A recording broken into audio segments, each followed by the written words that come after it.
مبارک مہینے میں اللہ تعالیٰ کی رحمتیں برستی ہے اور ہر انسان سیراب ہو جاتا ہے اور گناہوں سے دل کر صاف ہو جاتا ہے۔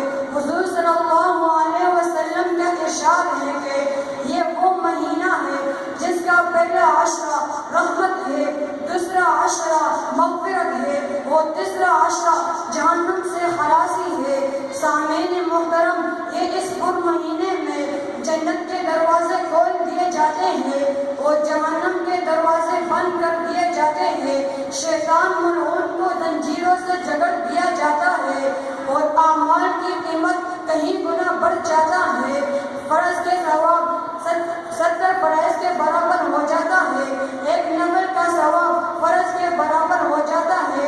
خود رب الکائنات فرماتے ہیں کہ روزہ میرے لیے ہے اور میں ہی اس کا بدلہ دوں گا۔